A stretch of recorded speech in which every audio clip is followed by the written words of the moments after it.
మరి డిప్యూటీ ప్రధాన కార్యదర్శి మట్టెల్లయ్య గారు, ఈ యొక్క సమావేశానికి ముఖ్య అతిథిగా విచ్చేసిన తెలంగాణ ఏఐటీసీ రాష్ట్ర సభ్య కార్యదర్శి ఎస్ బాలరాజ్ గారు, సింగరేణి కాలేజ్ వర్కర్స్ యూనియన్ అధ్యక్షులు వాసిరెడ్డి సీతారామయ్య గారు, డిప్యూటీ ప్రధాన కార్యదర్శులు, కమ్యూనిస్టు పార్టీ నాయకులు, అదేవిధంగా వేదిక ముందున్న వివిధ మైన్స్ అండ్ డిపార్ట్మెంట్లో పనిచేస్తున్న కార్మిక సోదరులు, పత్రికా, press and media, electronic and print media సోదరులందరికీ నమస్కారాలు.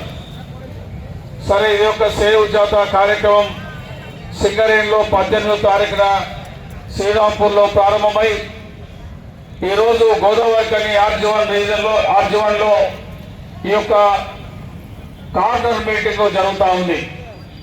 జనరల్గా సింగరేణి కాలేజ్ వర్కర్స్ యూనియన్ సింగరేణికి సంబంధించిన అంశాలను బావుల మీద కార్మిక వర్గానికి, యాజమాన్యానికి వివరించే ఆనవాయితీ.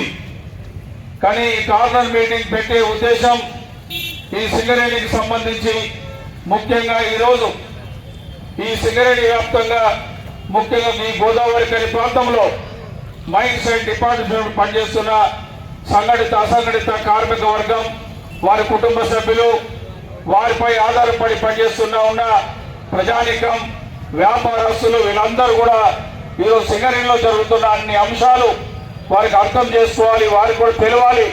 వారు కూడా ఈ యొక్క పోరాటాలకు సంఘీభావం తెలియజేయాలి. దాని కొరకే ఈరోజు ఈ కార్నర్ మీటింగ్ ఏర్పాటు చేయడం జరిగింది. చాలా మందికి సేవ్ సింగరేణి అంటే ఈరోజు సింగరేణికి ఏమైంది, ఎందుకు రక్షించాలి అనే ఒక అనుమానం కలగవచ్చు. ఈరోజు ఈ సింగరేణిని 3 సార్లు ఈరోజు రక్షించడానికి AITC Singareni college workers union పోరాటాలు చేసింది. మొట్టమొదటిసారిగా 92-93 ప్రాంతంలో ఈ సింగరేణి ప్రభుత్వ రంగ పరిశ్రమ నుండి సిక్ ఇండస్ట్రీగా ఈ యొక్క ప్రభుత్వం గుర్తించి ఈ కాయిలాబడ్డ పరిశ్రమన గుర్తించిన సంగతి మనందరూ తెలుసు. ఆనాడు ఉన్న ఏఐటీసీ కొమరయ్య గారు ప్రధాన కార్యదర్శి దీనికి ఉన్న ఈ ఛాలెంజ్ను, మన ముందున్న ఉత్పత్తి లక్ష్యాలను సాధించి మళ్ళీ ప్రభుత్వ రంగంలో ఇది పనిచేయడానికి కార్మిక వర్గం చుట్టూ తిరిగి ఆనాడు కార్మికులందరినీ ఎక్కువ ఉత్పత్తి చేయమని అడిగి ఈరోజు బాయిబాయిన సందర్భాన్ని మనం గుర్తుపెట్టుకోవాలి. ఆనాడు ఆ లక్ష్యాలను అధిగమించి మళ్ళీ ఆ యొక్క కాయిలబడ్డ పరిశ్రమ నుండి మళ్ళీ మన ప్రభుత్వ రంగ పరిశ్రమలకు వచ్చిన సంగతి 92-93. ఆనాడు కూడా ఈ సింగరేణిని రక్షించాలని చెప్పి ఏఐటీసీ యాత్ర చేసింది. అదేవిధంగా తాడిచర్ల 1, 2 వీటిని కూడా ప్రైవేట్ పరం చేయడానికి మేనేజ్మెంట్ కుట్ర చేసిన సందర్భంలో గోలేటి నుండి కొత్తగూడెం వరకు సేవ్ సింగరేణి పేరు మీద యాత్ర చేసి హైదరాబాద్ లో హెడ్ ఆఫీస్ ముందు ధర్నా చేస్తే మన నాయకత్వాన్ని అరెస్ట్ చేసి చివరికి తాడిచర్ల 2ను ప్రైవేట్ పరం కాకుండా ఈరోజు అలాగే వచ్చిన సందర్భం. మనము ఆనాడు కూడా ఈ సింగరేణి రక్షించాలని చెప్పి యాత్ర చేసినాం. ఇది 3వసారి. ఇది సింగరేణి, ఇది ఒక సపరేట్. ఆనాటి పరిస్థితులు ఈ పరిస్థితులకు చాలా తేడా ఉంది. ఈనాడు సింగరేణిని ప్రధానంగా మీకు తెలుసు 3 రకాలుగా ఈ యొక్క సమస్యలు ఉన్నాయి. ఒకటి, ఈ సింగరేణికి నూతన బొగ్గలు కావాలి. ఎందుకు కావాలి? ఈ సింగరేణిలో ఇప్పుడు పనిచేస్తున్న యువ కార్మికులు సుమారుగా 10 ఏళ్ల నుండి 40 ఏళ్ల వరకు పనిచేయాల్సిన పరిస్థితి ఉన్నది. అప్పటి వరకు ఈ బొగ్గలను నిలవాలి. అదేవిధంగా రెండవది, ఈ సింగరేణి ఆర్థిక పరిపుష్టి దెబ్బతిన్నది. అంటే ఆర్థికంగా కుంటుపడ్డది. ఆర్థికంగా ఈరోజు బకాయిలు ఇవ్వట ప్రభుత్వం బకాయిలు ఇవ్వట్లేదు. అందుకనే ఆర్థికంగా ఈ యొక్క ప్రభుత్వాలు ఇవ్వాల్సినవి ఇవ్వాలని ఒక అంశం. 3వ అంశం ఏంటంటే కార్మికులకు సంబంధించిన హక్కులు. మెడికల్ బోర్డు కానీ ఎవరైతే కార్మిక సోదరులు తిరిగిపోతే వాళ్ళ కొడుకులకు మెడికల్ అడ్మిట్ అయి సుమారు 350 పైసలకు కార్మిక సోదరులు ఆఫీస్ ఆర్డర్లు ఇవ్వడానికి ఎదురు చూస్తున్న సందర్భాన్ని వాళ్ళకు కూడా ఆర్డర్లు ఇవ్వాలని. అదేవిధంగా ఈరోజు మారు పేర్ల బాధితులు ఉన్నారు. ఇది ఆనాడు కేసీఆర్ గారు హామీ ఇచ్చారు, రేవంత్ రెడ్డి గారు హామీ ఇచ్చారు. ఇద్దరు హామీ ఇచ్చినా ఇంతవరకు పరిష్కారం కాలేదు. అనేక రకాలుగా హింస పెడతా ఉన్నారు వాళ్ళ కుటుంబ సభ్యులను. అందుకనే మారు పేర్ల బాధితుల సమస్య, డిస్మిస్ కార్మికుల సమస్య, అదేవిధంగా అనేక రకాల వారి సొంత ఇంటి పథకాలు, పెర్క్స్ మీద ఇన్కమ్ ట్యాక్స్ రికవరీ కంపెనీ చెల్లించాలి. ఇలాంటి ప్రధానమైన అంశాలు, ఇంకా కాంట్రాక్ట్ కార్మికులకు సంబంధించిన ఐపవర్ వేతనాలకు సంబంధించి ఇలాంటి ప్రధానమైన అంశాలతోని 3 అంశాలుగా ఈ యొక్క సింగరేణి పేరు మీద జాతర చేస్తా ఉన్నాం. ఇక్కడ మనం అర్థం చేసుకోవాలి, ఈ సింగరేణి ఒకప్పుడు తెలంగాణ రాకముందు, తెలంగాణ వచ్చినాక 2 భాగాలు చేయాల్సింది. తెలంగాణ రాకముందు మేనేజ్మెంట్ యూనియన్లే అనేక హక్కులు సాధించుకున్నారు. మీరు 98లో ఎన్నికలు పెడితే 2011 వరకు 4 దఫాలుగా ఎన్నికలు జరిగినాయి.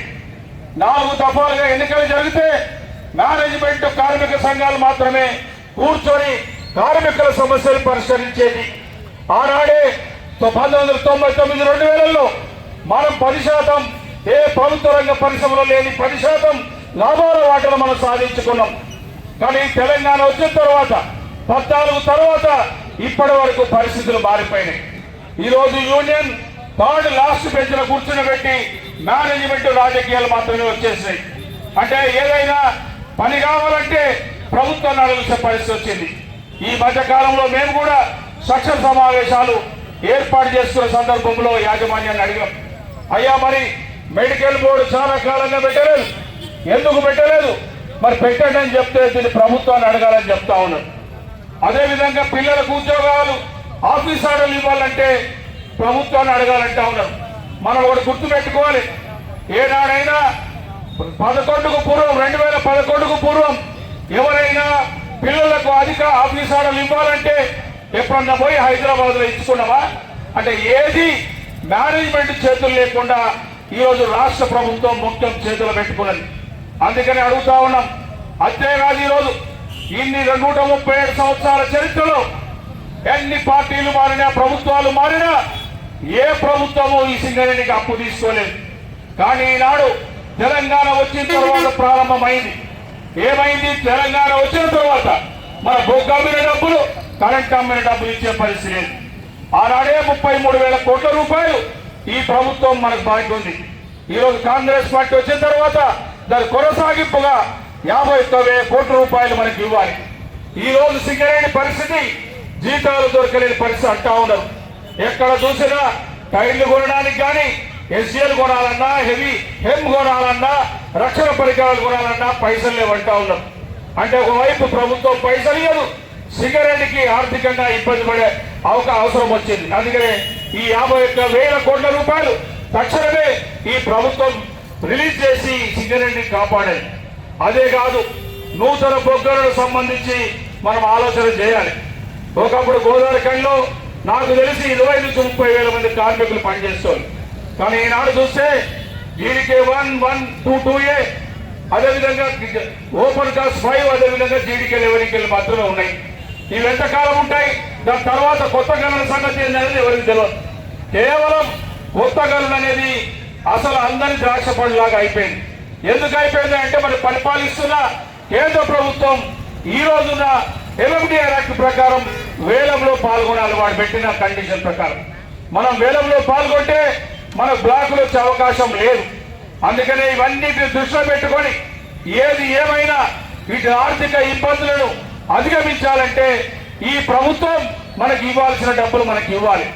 అదేవిధంగా ఈ యొక్క నూతన బొగ్గలను ఎట్టి పరిస్థితిలో భూపాలపల్లిలో తాడిచెల 2 రావాలి, పివి నరసరావు బ్లాక్ రావాలి, కేటిక ఓపెన్ కాస్ట్ పంచండి రావాలి, అదేవిధంగా మణుగూరులో పీకే డిప్సైడ్ బ్లాక్ రావాలి, సత్తుపల్లి, కోయగూడెం, ఎల్లందు, కోయగూడెం, సత్తుపల్లి ఇవన్నీ మనకు వస్తే మనం మళ్ళీ సుమారుగా 30-40 సంవత్సరాలు ఈ సింగరేణి లైఫ్ స్పాన్ ఉంటుంది.